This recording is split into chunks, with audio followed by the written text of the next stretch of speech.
Today, my guest, VenusLoveJones, will explain how we can put an end to the extreme polarization in our society, media, and political field. You're in for a treat with a special performance from her. Next is News Out Loud. Business Society, get an update you will not find anywhere else. Finally, I asked my guest Venus to stay with me for our producers panel, where we pick the bobblehead of the week. It's all ahead on Malcom Out Loud. Everybody else blends in. Why blend in? Hell, look at me. And it's called Getting to the Point. It's time for everybody to get loud. The show is just ahead. On January 8th, 2011, in Tucson, Arizona, a young man turned a gun on Congresswoman Gabrielle Giffords, severely injuring, of course, Giffords and 13 others around her, and killing 6 people in the process, including Chief Judge John Roll and Christina Taylor Greene, a 9-year-old girl who had come to this event out of her interest in electoral politics, of course. A very sad story indeed. Although the tragedy was not linked in any way to contemporary public discourse, the tragedy sparked a national conversation about civic engagement and civility. Today, we will talk about the different responses to that call that President Obama made, the call to communicate with each other in ways that heal. It's a novel approach and one that America needs now more today than ever before, folks. Joining us to talk civilly about the subject is our special guest, VenusLoveJones, model, speaker, author, and poet. And Venus is a spoken word artist. She becomes one with each enchanting poem she writes. Her messages promote peace, freedom, and justice. She's open for deaf poetry on Broadway, produced the poetry troupe Multiverse, and shared the stage with the lovely Tyne Daly and Grammy-nominated poet Nikki Giovanni. She's a 3-time Tampa Bay area Slam winner and former Slam finalist in the Austin International Poetry Festival.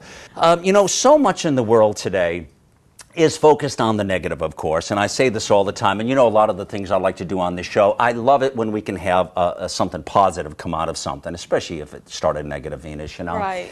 And what inspires you, though, to write about, when we talk about peace and freedom and justice, what sort of inspires you to write about that? It's pretty heavy. Well, peace, freedom, and justice are things that we all want. It's, with my name being Venus, my mother named me after the goddess of love. What do you want from me? The goddess Malcom, of love. what am I supposed to be How could she have known? How could she have known? So, again, the importance of words and names. And I have been doing my best to represent the things that are connected to love, like diversity and freedom and justice, my whole life. So you're such a talent and joy to be around you. Of course, you just have just one of those personalities that are so magnetic. Of course. Again, you're in for a treat here, because not only are we talking about this magnificent institute and center, which we're going to talk a little bit more about, but you're going to be in for a treat because Venus is going to do an actual reading for us. And so this first poem she's going to read to you connects so well with that terrible tragedy in Tucson, of course, with Gabrielle Giffords and all of those people that we lost. And the poem is called Healing Words, and I'm going to turn it over to Venus here. Take a stab at it. You'll knock 'em dead. Break a leg. That's what they said. They told me that I would make a killing on stage. I just had to bring the pain and the rage. I just needed a good push or some plan of attack. I was sure to blow up if I could get a kickback. They told me if distress came, to conquer my fears. Who has time to sit with the truth? I am fighting tears. When we live for the struggle, we build up walls. We find it funny to burst our bubble or bust his balls. It's the best way to beat the competition. Cut out the middleman. Arm yourself with ammunition. Is life really about choosing battles on this bloody field? Or am I blocking a blessing with this cold, hard shield? They told me to kill 2 birds with just 1 stone, versus set 2 birds free at once to soar on their own. She said, I really enjoy picking your brain. Is it just me that thinks this sounds insane? We have a war on terrorism, poverty, and drugs. Do we need a war on war speech? I see blank faces and shrugs. Could it begin by me acknowledging that no matter what I say, I want to be at peace with you? We won't always agree, but sharing experiences and our honest intention is the thing to do. And if someone ever says that's not true, ask them why they feel a specific way. You'll find that it's not always black and white. It's shades of blue and gray. And if you are giving old words new meanings and your ideas keep getting shot down, imagine forming cliches that unite people and give off a high vibration at the sound. If you choose to be anti-anything, understand that it will cause fire and debate. Well, I monitor my own thoughts and I still find myself slipping into the slang of hate. But if words are symbols and these phrases are symptoms and signs, may we create new, loving expressions that open hearts and mend minds. Wow. Wow, beautiful. That is just awesome, man. All right, you wrote that, right? You wrote that about a year ago? Mm-hmm. What inspired you to write that? I mean, the words are amazing. They're thought-provoking. They think, I even think about, I mean, there's so many other expressions that I haven't even touched on that are entrenched in our culture, that we just say and we don't really necessarily think about what we're saying, but they're like violent images, even when they're compliments sometimes. I think I was inspired originally, though, because I was thinking about the word slam, like poetry slam. Okay. Like the idea of smackdown, or like this idea that we have to always be at war with each other, even when we may not want to be. But the culture makes us feel like the best way to put somebody down is to put them down even with words. Well, it happens a lot in, obviously, life. It happens in politics, clearly, right? Clearly. And, you know, at this point, even, Venus, when we talk about, in the country, in our country, we have, again, two political parties that are consistently at each other's throat. And it's a trickle-down effect, at each other's throat. You just said one. Yes, right. Yeah, that's it. That's great. Yes. That's great. But they are at each other's throat. I mean, they literally are. And they just go at it. Right. But yet that sort of is a trickle-down effect, I think. You know what I mean? Yeah. Where how can you expect other people to act decent when you clowns are acting the way you act? So right. I think there's a lot. When they're supposed to be the leaders. They are supposed to be the leaders. Now, you come all the way back to that Gabrielle Giffords shooting, of course, and how poetic that is. Yeah, because that made me work on this poem even more. Did it? Thinking about how, wow, again, this is happening, and if I'm a poet, the poets are supposed to be the visionaries. Right.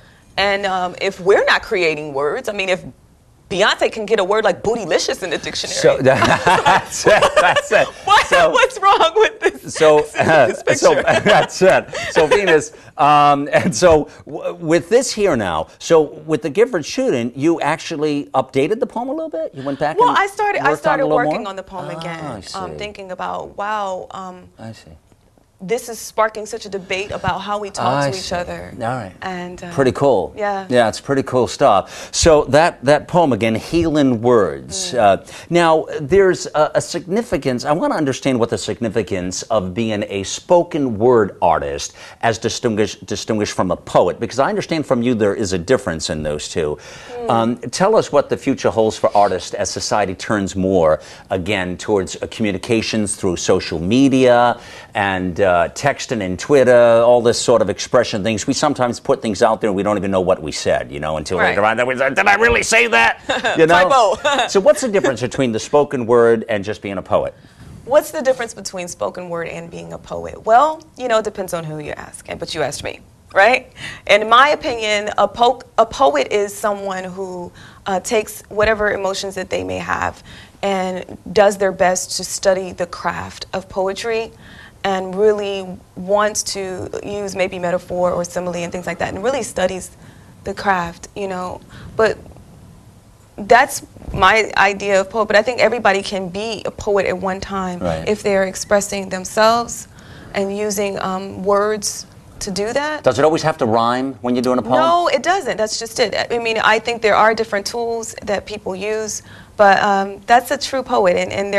And poetry is really, some people believe, for the stage, but I mean for the page. But then there's some who believe that spoken word is what? For the stage. For the stage. I like that. So, yeah. And you do a lot for the stage. I try to do both. Okay. I try to, you know, be versatile and do a little bit of both. Well, it's awesome. How old was you when you first experienced? I mean, poetry. I mean, how old was you? Ooh, I would say probably 13, 14. 13, 14 years old, yeah. Did you know you were going to really pursue this? Like, I mean, because you've really made a career out of it. You're really doing some pretty cool things with books and CDs, and you're booked in a lot of places. But yeah, just. Did you know then you were going to make a career out of it? I was a poet and didn't know it. You didn't know it. That's it. You know That's exactly it. That's how it goes. And I was just writing in my journal. You know, I'm mad at my mom. You know, you hate me. You know, it's like I hate you. Yeah. But you know, that's the teenage years. The teenage diary thing, right? Exactly. I mean, you're going through. Did you keep those that you can look back and laugh now? I still have them. I still have them. So that may be you're gonna need me before I need you. Venus, you know, kind of. that may be worth publishing, girl. That may be worth publishing. The memoir. No, seriously. A diary in distress. Exactly. Yeah. But that's how it begins. But then, as a poet, when you become a poet, you want to not just speak from your own experience. You start speaking for the voiceless. You know, 90% of Americans believe that poetry does improve their lives.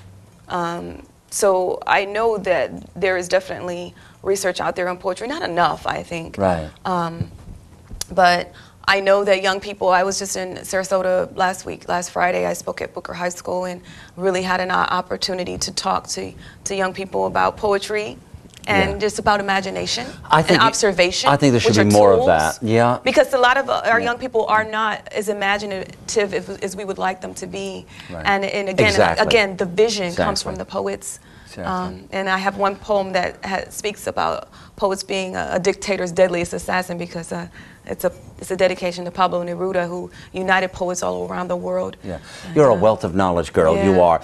Now, you have so many unique poems. I mean, I just can see from the titles. This book, She Rose, on a journey from girl to goddess, of course, is Venus. When did you? When did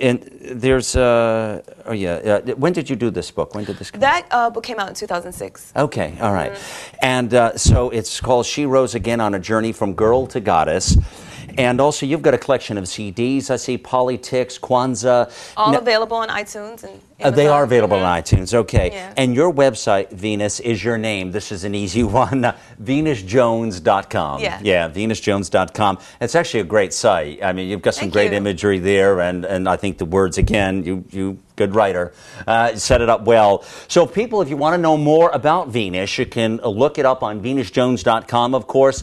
And again, it's so inspiring, I think, especially in a world of such doom and gloom, Venus. And I get encouraged when there's something positive, like the Gabrielle Giffords shooting that comes out of that. And again, we were speaking about healing words. The National Institute for Civil Discourse, which is you brought that to my attention. You've reached out to that institute. I have. And it's an institute that has really been birthed in Tucson and from a horrific event that this country has, faced. So we can watch what we say, like your mama told you. That's it. Said watch what you say. Make sure you have clean underwear on. Yes. And she told you a lot watch your mouth.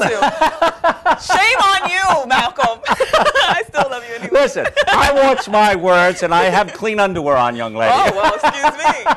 Mark your words. I will mark those words. But Mom does say some interesting things, doesn't it? Well, anyways, Venus Jones. You catch her again on VenusJones.com. You'll see the click-throughs right on our site here. Again, you can look right there. Thank you for joining me, Venus. Thank you for having me here. It's a pleasure. We'll talk. And peace to you. And Malcolm. Peace to you, love. And again, as always, thank you for joining me. It's Malcolm and I. Remember, get involved, get loud, and think on the brink.